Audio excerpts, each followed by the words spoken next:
बुलेटिनच्या सुरुवातीला बातमी आहे राज्य मंत्रिमंडळातल्या मंत्र्यांमुळे सरकारच्या झालेल्या अडचणींची।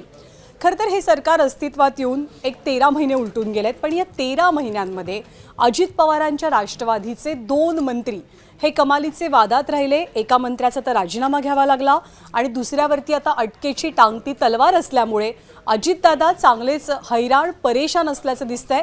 बातमी आहे माणिकराव कोकाटेंसंदर्भातली। माणिकराव कोकाटेंना कोणत्याही क्षणी अटक होऊ शकते। 1995 सालचं सरकारी सदनिका लाटल्याचं हे सगळं प्रकरण आहे आणि त्याच प्रकरणामुळे तुरुंगवारी घडण्याची शक्यता आहे। राज्याचे क्रीडा मंत्री माणिकराव कोकाटेंना त्यांच्या विरोधात सत्र न्यायालयाकडून अटक वॉरंटही जारी झालेला आहे। त्यामुळे धनंजय मुंडेंच्या नंतर वर्षभरातच माणिकराव कोकाटे यांच्या भोवती वाद पाहायला मिळतोय। कनिष्ठ कोर्टाचा निर्णय कायम ठेवत जिल्हा सत्र न्यायालयानं माणिकराव कोकाटेंच्या विरोधात अटक वॉरंट काढलं। यामुळे आता कोकाटेंची आमदारकी सुद्धा धोक्यात येण्याची चिन्ह आहेत।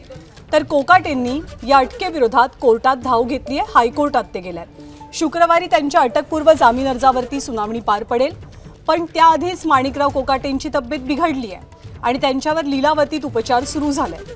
पण कोर्ट काय निर्णय देणार याचवरती माणिकराव कोकाटेंचं पुढचं भवितव्य अवलंबून असेल। दरम्यान मुख्यमंत्री आणि उपमुख्यमंत्री दोघांचेही लक्ष कोर्टाच्या निकालाकडे असेल, कारण न्यायालयाचा निकाल आल्यानंतरच देवेंद्र फडणवीस आणि अजित पवार माणिकराव कोकाटेंच्या मंत्रिपदाचा फैसला करतील अशी सूत्रांची माहिती आहे। दरम्यान कोकाटेंच्या आधी धनंजय मुंडे आणि संजय शिरसाट हे सरकारमधले इतर 2 मंत्री सुद्धा अडचणीत सापडलेत। त्यामुळे कोकाटेंचं आता नेमकं काय होणार हे पाहावं लागेल।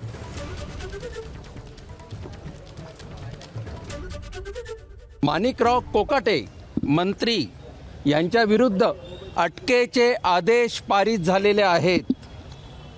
त्यांनी त्वरित पोलिसांसमोर शरण जावे किंवा पोलिसांनी त्यांना अटक करावी असे न्यायालयीन आदेश पारित झालेले आहेत।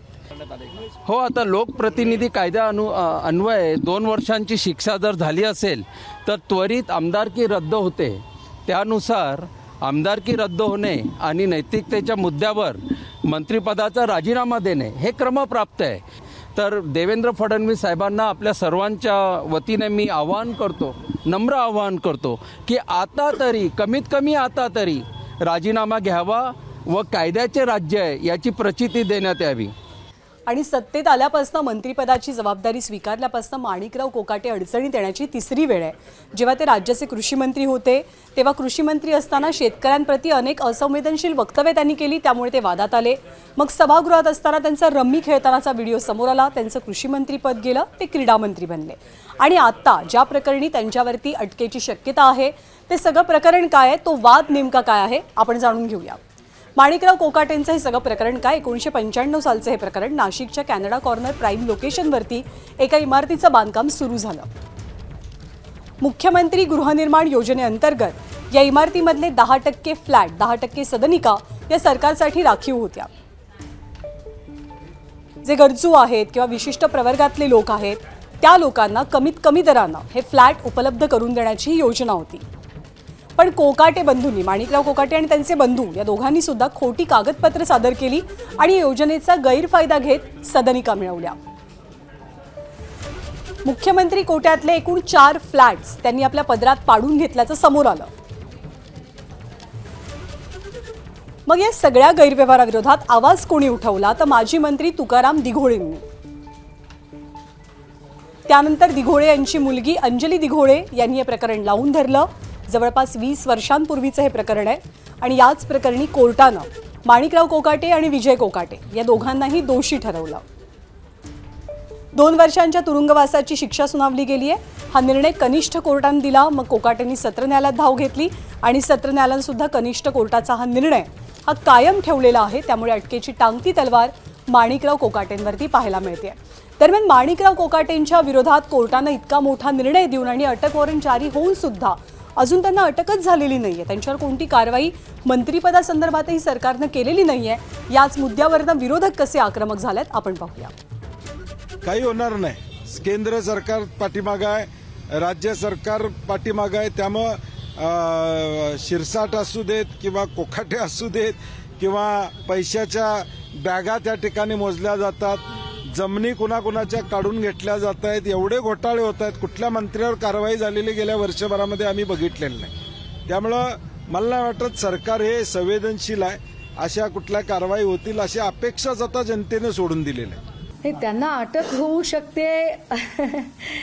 या सरकारच्या इतक्या धडाधड विकेट पडत आहेत तरीही हे सरकार पारदर्शकतेचे ज्या पद्धतीने स्वतःची पाठ थोपटून घेत गुणगान करत आहे, मला वाटतं या सरकारला जरा एक मोठा आरसा प्रेझेंट घेऊन देण्याची गरज आहे. माणिकराव कोकाटे वरच्या कोर्टात नक्कीच जाऊ शकतील, दाद मागू शकतील, पण पहिल्या दिवशीपासून त्यांची आमदारकी आणि मंत्रीपद याचा त्यांना तातडीने डिस्क्वालिफिकेशन हे महाराष्ट्र सरकारतर्फे झालं पाहिजे. आणि 20 वर्षांपूर्वीच्या सगळ्या प्रकरणामध्ये माणिकराव कोकाटेंना अडचणीत आणणाऱ्या अंजली दिघोळे नेमक्या कोण आहेत जाणून घेऊया. अंजली दिघोळेंच्या वडिलांनी हे प्रकरण लावून धरलं होतं आणि त्यानंतर अर्थात ही केस त्यांनी पुढे नेली. अंजली दिघोळे उच्च न्यायालयामध्ये वकील आहेत आणि बँकेच्या संचालिका आहेत. त्या माजी मंत्री तुकाराम दिघोळे यांच्या कन्या आहेत. 1996 ते 1999 युती सरकारच्या कार्यकाळात तुकाराम दिघोळे हे ऊर्जा राज्यमंत्री होते. त्यांनी माणिकराव कोकाटेंच्या विरोधात 1997 साली या प्रकरणाची तक्रार दिलेली आणि वडिलांच्या पश्चात अंजली दिघोळेंनी याच वर्षी या प्रकरणी हस्तक्षेप याचिका दाखल केली. आणि माणिकराव कोकाटे हे अजित पवारांच्या राष्ट्रवादीचे सरकारमधले असे दुसरे मंत्री आहेत की जे वेगवेगळ्या कारणांमुळे वादात आलेले आहेत. एबीपी माझा, उघडा डोळे बघा नीट.